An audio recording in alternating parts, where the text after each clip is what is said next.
Movie की शुरुआत में हम एक आदमी को टेबल पर बंधा हुआ देखते हैं, मगर सर्जरी के बजाय उसके साथ बुरा सलूक जुल्म किया जा रहा था। सर्जन सबसे पहले उसकी छाती को काटती है, फिर ढेर सारा नमक उसके जख्म पर लगा देती है, जिससे वो बुरी तरह दर्द में तड़पने लगा। आदमी के सर से एक केमिकल निकलने लगता है, जिससे वो सर्जन छोटे सी जार में जमा कर रही थी। उसके साथ तब तक की सलूक किया गया जब तक वो मर नहीं गया। अब उस केमिकल से सर्जन ने गोलियां बनाकर ध्यान से ब्रीफ केस में रख दी, यानी कि वो बहुत कीमती है।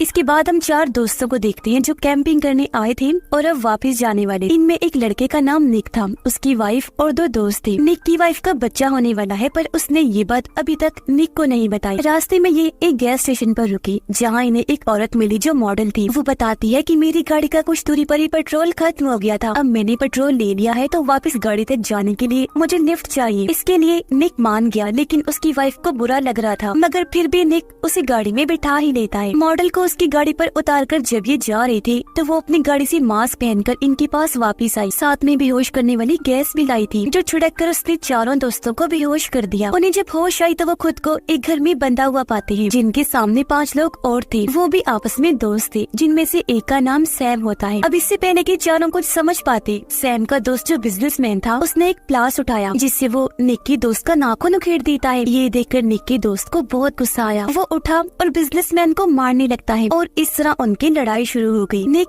इनकी लड़ाई छुड़वाकर शांत करता है। तभी इन्हें पता चला कि ये सब एक ही कश्ती के मुसाफिर हैं, मतलब किसी को भी यहाँ के बारे में कुछ नहीं पता। बिजनेसमैन बताता है कि मैंने उसका नाखून एक वीडियो की वजह से उखाड़ा है। कौन सी वीडियो, ये देखने के लिए सब ऊपर वाले कमरे में गए, जहाँ 22 घंटे का टाइमर चलना शुरू हो गया था। तभी स्क्रीन पर एक वीडियो चलने लगी। एक औरत इन सबका वेलकम करती है, फिर कहने लगी कि तुम सब लोगों की गर्दन पर एक डिवाइस लगी है, जो तुम्हारे दिमाग से खास किस्म का केमिकल जमा करेगी। केमिकल तभी निकलेगा जब तुम लोगों को दर्द होगी। तुम्हारे पास 22 घंटे का टाइम है। टाइमर के नीचे दिए गए लाइन बार को 100% पूरा करना है, तभी तुम यहाँ से बाहर जा सकते हो, चाहे इसके लिए फिर तुम्हें कुछ भी करना पड़े। दिए गए टाइम के अंदर अगर तुम ऐसा ना कर सके तो बाद में जो तुम्हारे साथ होगा वो तुम्हें पता चल ही जाएगा। यानी इनके साथ अब जो भी होने वाला है, मतलब दिमाग से केमिकल का निकालना, वो सब शुरुआत वाले सेल से जुड़ा हुआ है। अब यहाँ से बाहर निकलने के लिए लाइन बार को पूरा करने के साथ साथ इन्हें गर्दन पर लगी छोटे से जार को खास किस्म के केमिकल से भरना है। अब या तो एक दूसरे को ऐसे ही मारे या ग्रुप्स की शक्ल में एक दूसरे को तकलीफ दे, तभी इनका जार भर सकता है। ये लोग इस घर से भाग भी नहीं सकते, क्योंकि पूरा घर लॉक्ड है। इन्होंने भागकर देख भी लिया था, जिसमें ये नाकाम रहे थे। तो एक दूसरे को तकलीफ देने के अलावा अब इनके पास और कोई रास्ता नहीं था। लेकिन इसके लिए सैम का एक दोस्त राजी नहीं था। वो बुरी तरह घबरा गया था, इसीलिए वो खुद ही गर्दन पर लगी डिवाइस को निकालने लगता है। ऐसा करने से उसे दर्द भी हो रही थी, जिससे लाइन बार आगे बढ़ने लगता है। पर जैसे उसने डिवाइस को निकाला, मौके पर ही उसकी मौत हो गई। ऐसा होने से लाइन बार की परसेंटेज वापिस से पीछे हो गई, क्योंकि उसके दिमाग से निकलने वाला केमिकल जाया हो गया था। पर वो बिल्कुल 0 पर नहीं आया था, क्योंकि इसमें कुछ हिस्सा निक की दोस्त का भी था। जब उसका नाखून उखाड़ा गया था, अपने साथी को मरता हुआ देखकर सभी काफी घबरा रहे थे। तभी सैम की एक दोस्त तारा, जो बहुत खुदगर्ज थी, कहती है कि तुम सब लड़की आपस में एक दूसरे को तकलीफ दे दो, हम लड़कियों को रहने दो। पर बिजनेसमैन कहता है कि नहीं, ऐसा नहीं होगा, कोई लड़का लड़की यहाँ नहीं देखा जाएगा, तकलीफ सबको बराबर सहनी पड़ेगी। तब सबसे पहले बिजनेसमैन तकलीफ सहने के लिए मान जाता है, क्योंकि वो यहाँ से जल्द निकलकर अपने बेटे के पास जाना चाहता है। इसलिए सब लोग उसे कुर्सी पर बिठाकर खूब पीटते हैं। 1 घंटा पीटने के बाद ये रुक गई। जहाँ बार की परसेंटेज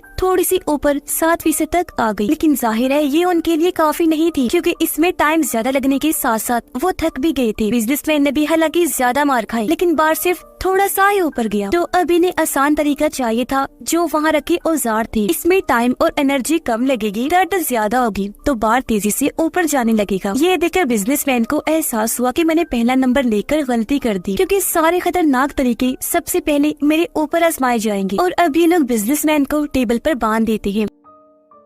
जो तारा कर रही थी बहुत जालिम बनी हुई थी। वो सबसे पहले डंडे से उसे खूब मारती है, फिर चाकू से उसके सारे नाखून काट देती है। इससे भी उसका दिल नहीं भरा, तो वो उसके टांग पर चाकू मारकर उसका गोश्त नोचने लगती है। सिर्फ यही नहीं, अब पहले वो उसका एक घुटना तोड़ती है, जिसके बाद दूसरी टांग भी तोड़ के रख दी। इससे वो बेचारा अब पूरी तरह से लाचार हो गया था। अभी भी तारा नहीं रुकती। इससे पहले वो उसे जान से मारती, निक बीच में आकर उसे रोक देता है। सारे लोग जब उसे बातें सुनाने लगी तो तारा कहती है कि टॉर्चर करना था तो मैंने कर दिया, इसमें मेरी क्या गलती, और मुझे तुम लोगों ने हद बताई ही नहीं थी कि कितना टॉर्चर करना है, इसलिए मैं करती गई। फिर अब ये लोग बिजनेसमैन की पट्टी वगैरह करते हैं। उसके साथ इतना बुरा सलूक करने के बाद भी तारा कहती है कि हमें कुछ करना ही नहीं चाहिए। ऐसा करते हैं, सब आराम से बैठ जाते हैं, टाइमर खत्म होने का इंतजार करते हैं, क्योंकि उसके बाद कोई ना कोई तो यहाँ आएगा, तब हम लोग यहाँ से भाग जाएंगे। पर ऐसा कहाँ होने वाला था, इनके डिवाइसेस से सबको मार देंगी। और अब इनके बीच फिर से ये सवाल उठा कि अगला कौन। ये मसला सुलझाने के लिए निक्की दोस्त किचन में गई। उसने एक प्लेट तोड़ी जिसके कई सारे टुकड़े हो गए। एक टूटे हुए टुकड़े से वो अपनी उंगली का खून निकाल कर बाकी टुकड़ों पर नंबर लिखती है। सबने एक एक टुकड़ा उठाया तो हर एक का नंबर आने पर उनकी बारियां सेट हो गयी, जिसके मुताबिक अब पहला नंबर निक का था। साथ ही इस बार ये असूल भी बना दिया कि कोई भी हद से ज्यादा टॉर्चर नहीं करेगा, जिस्म का कोई हिस्सा तोड़ेगा नहीं, सिर्फ इतना ही टॉर्चर किया जाएगा कि परसेंटेज सिर्फ 6% ऊपर जाए। एक बार सबका टॉर्चर पूरा होने के बाद ये एक बार फिर से बारियां लेंगे, यानी इनके इस गेम के 2 राउंड होंगे, क्योंकि तभी 9 बार पूरा हो सकेगा और ऐसे सबको थोड़ा ब्रेक भी मिल जाएगा। अब सैम की बारी थी तो वो टेबल पर बैठ गया। उसने जब शर्ट उतारी तो हम उसके जिस्म पर और भी कई सारे जख्मों के निशान देखते हैं। अब उसे लिटाकर गरम गरम इस्त्री उसके पेट पर लगा दी जाती है कि तभी उसने खुद ही कह दिया कि मेरे नाखून उखाड़ दो, जिस पर निक ने उसके नाखून उखेड़े तो 6% होते ही उसकी बारी पूरी हो गई। आसानी से उसने दर्द सह लिया, ना चीखा ना चिल्लाया, जिससे बाकियों को भी हिम्मत मिली। ये बहादुर होने के साथ साथ ज़हीन भी था। और अब बारी थी निक की, जिस वजह से उसकी वाइफ परेशान होती है। वो रोने लगी, लेकिन उसके पास दर्द की कुछ गोलियां थी जिससे इंसान को नींद आने लगेगी और दर्द भी नहीं होगा। वो कुछ गोलियां खुद खा लेती है जबकि कुछ निक को खिला देती है ताकि उसे दर्द ना हो, लेकिन ये उसने गलती कर दी और अब ये लोग निक को टॉर्चर करने लगते हैं। लेकिन उसका बार वो धीरे धीरे आगे बढ़ रहा था, क्योंकि टॉर्चर करने का मकसद यही था कि दर्द हो, दर्द से ही तो बार आगे बढ़ेगा। दिमाग को अगर सुन कर दिया जाएगा तो केमिकल भी जार में नहीं बन पाएगा, यानी ऐसे टॉर्चर सहने का कोई फायदा था ही नहीं। ये बात निक की वाइफ ने नहीं सोची, बस उसे गोलियां खिला दी। ये देखकर उसकी वाइफ को अब अपनी गलती का एहसास हुआ, लेकिन इसका अब कोई फायदा नहीं था। निक बेचारे को डबल टॉर्चर सहना पड़ा, यानी उसके अंदर ड्रिल वगैरह चलाई गई, तब जाकर उसका 6% पूरा हुआ, जिससे सारे लोग घबरा गए। इसीलिए डर कर सैम की दोस्त छुप जाती है, क्योंकि अब बारी उसकी थी। लेकिन 2 लोग किसी तरह उसे ढूंढकर बाहर लाए और अच्छे से उसे टॉर्चर किया। उसके मुंह में इन्होंने चम्मच घुसा दिया, एक कलाई भी काट दी थी। इधर वो दर्द में तड़प रही थी, जबकि उधर निक भी होश में आ गया था। वो अपनी वाइफ से नाराज था, लेकिन वो अब बता ही देती है कि मैं माँ बनने वाली हूँ। उसकी ये सारी बात तारा ने सुन ली थी। वो खुश हो जाती है कि अब निक की वाइफ के साथ साथ उसके बच्चे को भी टॉर्चर सहना पड़ेगा, जिससे बार ज्यादा ऊपर जाएगा। और अब क्योंकि बारी उसकी ही थी तो उसकी जगह निक टॉर्चर होने के लिए तैयार हो जाता है। जो दर्द की दवाई बची थी वो उसने बिजनेसमैन को दे दी, पर यहाँ भी तारा टांग अड़ा रही थी। इससे निक के दोस्त को गुस्सा आया तो वो उसे मुक्का मारकर ही बेहोश कर देता है। और अब निक टॉर्चर होने के लिए सामने आ जाता है, मगर उसकी हालत बहुत खराब थी। ये देखकर निक के दोनों दोस्त आगे आ गए, मतलब ये तीनों एक साथ खोलते हुए पानी में हाथ डबोएंगे जब तक कि तीनों का 6% नहीं हो जाता। और अब जैसे ये तैयार हुए, डरते हुए निक की फीमेल फ्रेंड पीछे हट गई, जबकि निक की वाइफ और उसका दोस्त अपना हिस्सा करते रहे। एक बार पानी में बाजू डालने के बाद ये फिर से वही बाजू डालते हैं जहाँ तभी तारा आ गई। उसने एक चाकू लेकर निक के दोस्त पर वार किया, जिससे वो सारा खोलता हुआ पानी उसके दोस्त के ऊपर गिर जाता है। इससे काफी ज्यादा बार ऊपर चला गया, लेकिन यहाँ तारा के इरादे कुछ और थे। वो तो उसे जान से मारना चाहती थी। चाकू लेकर जैसे उस पर हमला करने लगी, तभी पीछे से आकर निक उसे ही मारकर बेहोश कर देता है। अब इनका बार 48% तक जा चुका था और टाइम 5.5 घंटे बचे थे।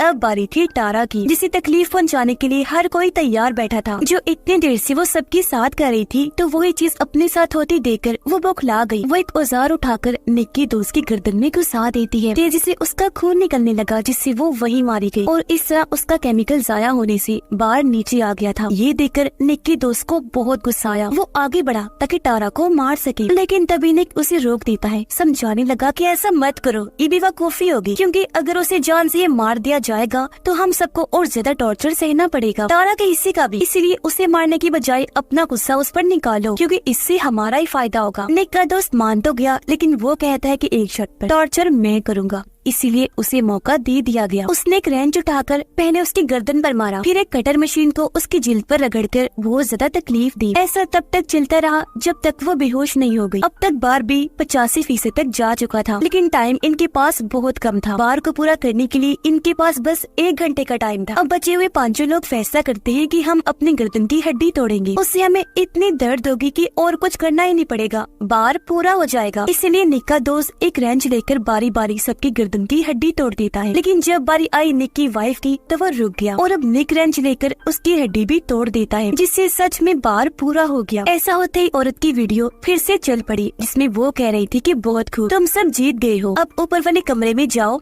जहाँ एक डिवाइस के जरिए तुम्हारे केमिकल वाले जार निकाल लिए जाएंगे, जिसके बाद तुम आजाद हो, यहाँ से जा सकते हो। ये सुनकर उन्हें सुकून मिला। वो ऊपर जाकर बारी बारी अपने जार को निकलवाते रहे और एक दरवाजा सबको बाहर भेजता रहा। सब लोगों के जाने के बाद जब निक का दोस्त गया तो वो चिल्लाने लगता है। उसकी आवाज सुनकर निक को शक हुआ। वो जब बाहर आया तो पता चला कि सब वहाँ मरे पड़े हैं, क्योंकि उन्हें सैम मार रहा था। वो अब निक के दोस्त को भी चाकू से मार कर एक कमरे में भाग गया। उधर निक की वाइफ अभी भी अंदर ही थी। वो बिजनेसमैन को वहाँ निकाल रही थी। तब बिजनेसमैन उसे बताता है कि मैंने एक ऐसे ग्रुप के बारे में सुना था जो इंसानों को टॉर्चर करके उनका केमिकल निकालकर दवाई बनाते हैं, जो एक गोली $12,000 की बिकती है। पर उसे क्या पता था कि मैं भी इसमें ही फंस जाऊंगा। बातें करते करते वो दम तोड़ देता है, जिससे उसका केमिकल जाया होने की वजह से बार फिर से नीचे आ गया। वो अब 89% पर आ गया था, जिसका मतलब था कि निक की वाइफ यहीं पर फंस गई है। इसे अब खुद ही बार को पूरा करना है, वरना ये भी इधर ही मारी जाएगी। ये चीज उसे करनी भी 18 मिनट में ही है, और वो एक भी मिनट गवाए बगैर खुद को टॉर्चर करने में लग जाती है। अपने जले हुए हाथ पर वो सबसे पहले ब्लीच डालती है, फिर उसी हाथ को दरवाजे में देकर बार बार मारकर भींचती है, यहाँ तक कि अपनी कमर भी जला लेती है। फिर उसी हाथ में कील ठोकती है, तब जाकर बार फिर से पूरा होता है। वो बाहर आई, निकलने की बारी उसकी थी, लेकिन सैम ऐसा होने नहीं देगा। वो अपने डिवाइस तो निकाल लेता है, लेकिन एक बटन जैसे उसने दबाया, सबकी डिवाइसेस पर लगा जहर चालू हो गया। इससे सारे ही लोग तड़पने लगे, क्योंकि धीरे धीरे वो मर रहे थे। इसी बीच सैम निक को बताता है कि ये मेरा 5वीं बार है, यानी ये लोग 5वां ग्रुप था जिनके बीच ये गेम खेल रहा था, क्योंकि पूरे गेम में हमने देखा कि ये सारे आइडियाज दे रहा था और इसके जिस्म पर जख्मों के निशान भी इसीलिए थे। पर ये भी कोई ग्रुप का मालिक नहीं था, बस सर्वेंट ही था। वो ये बातें जब बता रहा था तो यहाँ निक अपनी तैयारी करने लगता है। वो एक पेचकस अपने साथ लेकर आया था, जिसे वो सैम के अंदर घुसाकर उसकी जान ले लेता है। ऐसा करने के बाद निक वहाँ बड़ी दवाई लेता है तो बाल बाल उसकी जान बच पाती है। डिवाइस भी वो निकाल लेता है। निक ने दवाई अपने दोस्त को भी दी, लेकिन कि वो अपना दम तोड़ देता है। निक की वाइफ जो बेहद जख्मी थी बाहर आने की कोशिश करती है, लेकिन आ नहीं पाई, क्योंकि उसका बहुत सारा खून बह गया था, जिससे वो भी मारी जाती है। निक अकेला ही बचा था। वो एक कटर से दरवाजे का लॉक काट कर वहाँ से बाहर निकल जाता है। और अब हम कुछ दिन के बाद का वक्त देखते हैं, जहाँ निक उसे गैस स्टेशन के सामने वाले होटल में बैठा हुआ था। वो दरअसल उसी मॉडल का इंतजार कर रहा था जिसे इन्होंने लिफ्ट दी थी, और उसने इन सबको बेहोश करके इस गेम में फंसाया था। वो जैसे ही आई, निक उसका पीछा करने लगता है। इससे पहले अब किसी और को वो अपना शिकार बनाती, निकी उसे मारकर बेहोश कर देता है, फिर गाड़ी में डालकर अपने साथ ले गया और उसके जरिए बाकी लोगों तक पहुंचेगा जो इस टॉर्चर ग्रुप को चला रहे थे। बदला लेगा सबसे ज्यादा अपनी वाइफ और होने वाले बच्चे का।